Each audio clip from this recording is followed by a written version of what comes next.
14, the defendant pled guilty to the charge of kidnapping with intent to commit robbery of Jane Doe number 1, having occurred on September 4th, 1976 in the county of Sacramento, a violation of Penal Code Section 209. In addition, the defendant admitted to the uncharged act as follows: rape of Jane Doe number 1, having occurred on September 4th, 1976 in the county of Sacramento, a violation of Penal Code Section 261. Robbery of Jane Doe number 1, having occurred on September 4th, 1976 in the county of Sacramento, a violation of Penal Code Section 211. Is there any victim or victim's family wish to speak as to count 14 or any of the uncharged acts? Yes, I would like to speak for my mother, Patricia Murphy. All right, when you are prepared, you may proceed. Pretty difficult to prepare for this, but very happy. It's been a long time coming. I'd like to apologize to the survivor that was before me if you could overhear me. Didn't mean that. Today is totally, completely appropriate because today is Tuesday and it's the law of karma. So this is my impact statement for my mom, Patricia Murphy. And I don't know what kind of emotions will come out, so we'll find out. Your Honor, it's been 4 decades plus 4 years since Joseph DeAngelo attacked me at my parents' house. It happened during the Labor Day weekend, September 4th, 1976. I was loading a basket full of clean laundry into my car. He came up behind me out of nowhere on that Saturday night. That night forever changed me. I was 29 years old, about the same age as DeAngelo. I was separated from my husband, learning to live on my own after a long marriage. My daughter was 7 years old, and my sons 10 and 14. I had a good job with the state and was enjoying my newfound freedom and independence. But my world was different after the attack. I never felt safe for many years. It was hard for me to trust people. I was always looking over my shoulder, expecting someone to jump out at me. I wonder why he picked me to be one of his rape victims. I'll never know if he came upon me by accident or if he carefully planned out his attack beforehand. Who was he? Did he know my name? Did he know I would be at my parents' house that night? Will he follow me from now on? He punched me in the face and broke my nose. I had a concussion from falling backwards and hitting my head on the driveway. I saw stars.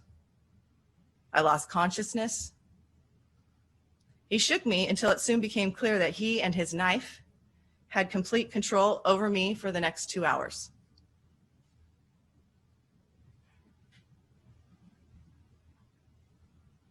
The trauma of which I am being traded for at this time. I could not escape. I did what I had to do to stay alive. He stole my car and my purse, which meant he knew my own address on my license and registration. Because of that, I moved out of my apartment so he couldn't find me and my children. I was somehow able to get on with my work and being a single mom. I went back to work with the remains of a black eye and a slightly swollen nose. The lump on my nose never went away. I learned to accept that is just part of my face. My coworkers would ask me how I got the black eye, and I would just say, I was mugged. That's what we told our children too. What really happened became a dark secret that I kept buried, except for telling a few close friends. Just wasn't something I wanted to think about, much less talk about. I longed for things to go back to how they were. I pretended life was fine. But it wasn't. It was exhausting. It was hard to find joy. My mind was never at peace. I turned to alcohol and drugs to help blot it all out and numb my pain. How I felt about men changed after that night. I no longer cared if I were seen as attractive. I didn't trust anymore.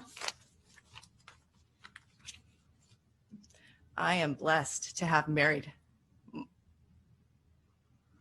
my husband 32 years ago. He is on my healing journey with me. So is my family, except for my parents who have since passed away. My mom didn't want to move, so I continued to visit them there. I celebrated Christmas and other holidays at their house as if nothing ever happened. Sometimes there was no place to sit except on the organ bench he tied me to before he drank my dad's beer and left.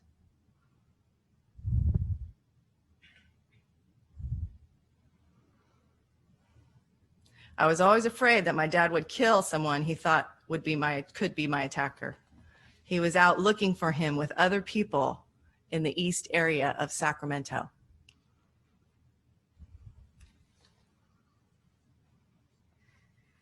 I was diagnosed with complex PTSD soon after D'Angelo's arrest in April 2018.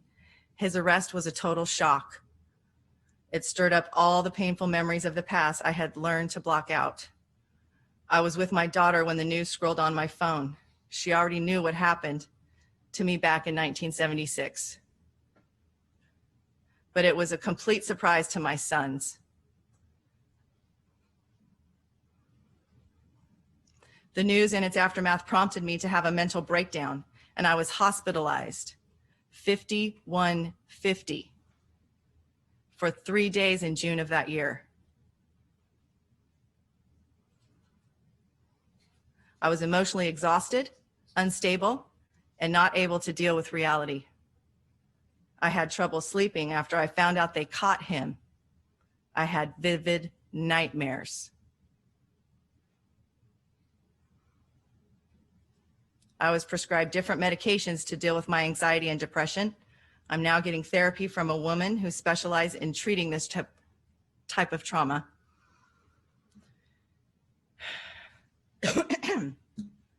Some people are wired wrong, and D'Angelo is one of them.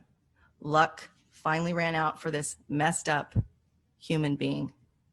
At least a poor excuse for one. It is my hope that you punish him to the full extent of the law for the horrific crimes he committed. He admitted that he caused all the suffering and misery to so many victims over the past 40 plus years. He truly is an evil monster with no soul. Did his little penis drive him to be so angry all the time? Did he study criminology so he could carry out his evil deeds as a bad cop without getting caught? Did his wife and daughter suspect anything? In closing, I want D'Angelo to end up in a place he deserves. I don't want him to like his surroundings one bit. I don't buy his act that he's on his last legs. The last years of his pitiful life ought to be spent in the worst prison in existence today. I have a favor to ask, though. When you hand down his sentence, please do not address him as sir anymore. Thank you, ma'am. That's my mom's. Does anybody else wish to be heard as to this count 14? Yes, I have one for myself as Very well. good.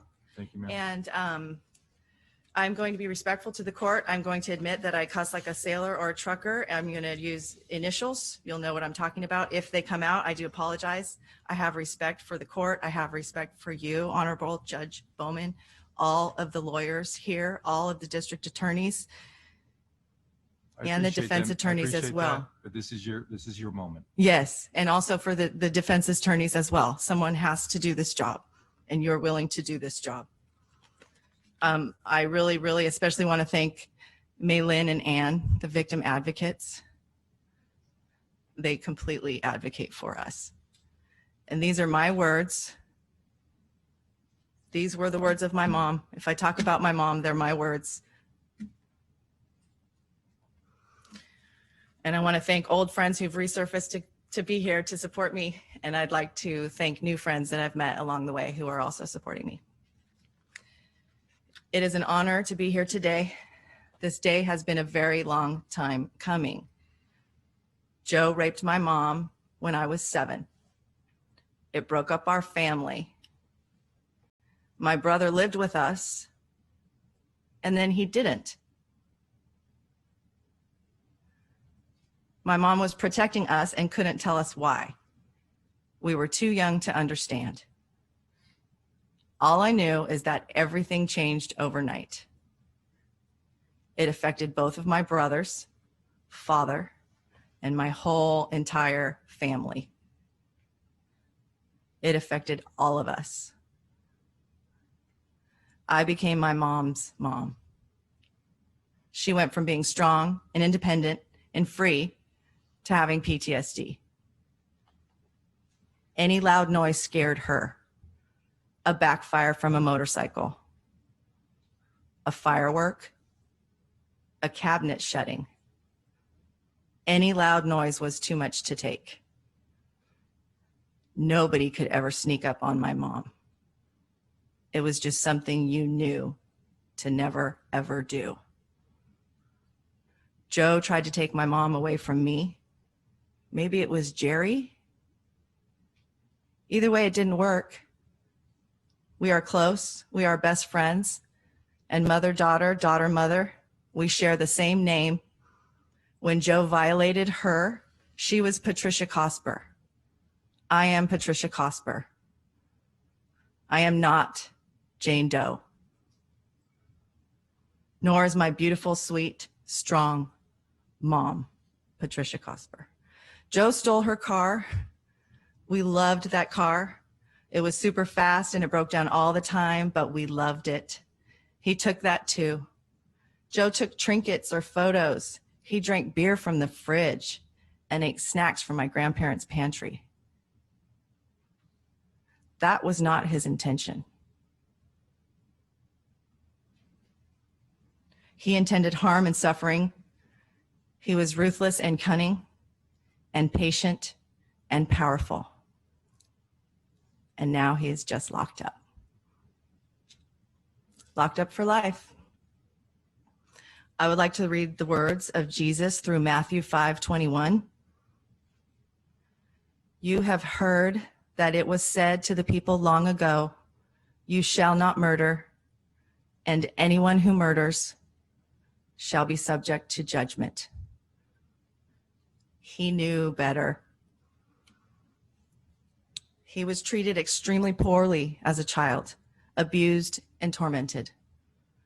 That is no excuse. Rot in jail, and then rot in prison. Turns out Joe won't be gone in the dark after all. Turns out I don't have to hunt Joseph D'Angelo, Golden State Killer, East Area Rapist, Original Night Stalker, Visalia Ransacker. I don't have to hunt him down after all. Michelle McNamara did that for me.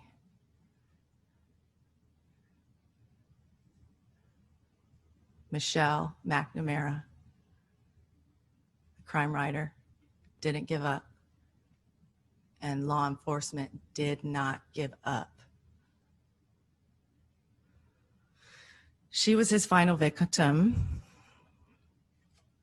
Sorry, I'm almost done. All right, you take your time. I see her as a survivor. Because she got him caught, her spirit survived. She got him caught, she did not give up, and now you rot. And you're not feeble. He's not feeble. And he's also a pedophile. Anybody who rapes anybody who's not of age is a pedophile and a rapist and a murderer.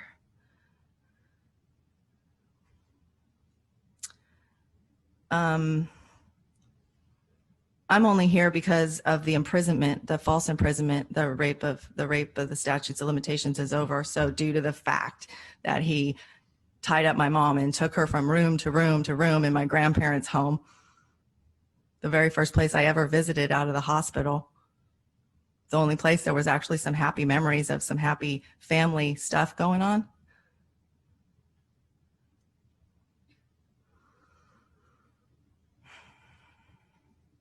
So I would just ask also to get him away from me because since I've been 7, he's been around. And then working in Roseville, living in Citrus Heights. I think he should go to the worst prison. I also think he should get away from Sacramento. I'm glad that we're here today. It is the capital. He violated the whole state. But if there's any county where he didn't do his damage, either way, it doesn't matter. He's never getting out. And this is my beautiful mom and my grandma and myself. And my grandfather was out looking for you to kill you. And let me just tell you, if my grandma got her hands on you, she would have killed you with her own bare hands. But you just keep doing your jumping jacks and your push-ups and your sit-ups and your stuff. So I'm going to sing a little song. It's really short. It's what my grandpa used to sing when we would say goodbye to somebody. And it goes like this. Bye-bye, Joe, bye-bye. Bye-bye, Joe, don't cry. And Joseph D'Angelo and his mother can go straight to hell. This is for him. I know he can't look at me, and he was blocked during this, whatever his plea thing was. But I mean this, obviously I haven't been able to forgive yet. I think after all this, after Friday, I'll be able to forgive. But in the meanwhile, this is what I have for him. Not you, defenders, him in the orange. The subhuman. Thank you very much. Thank you, ma'am.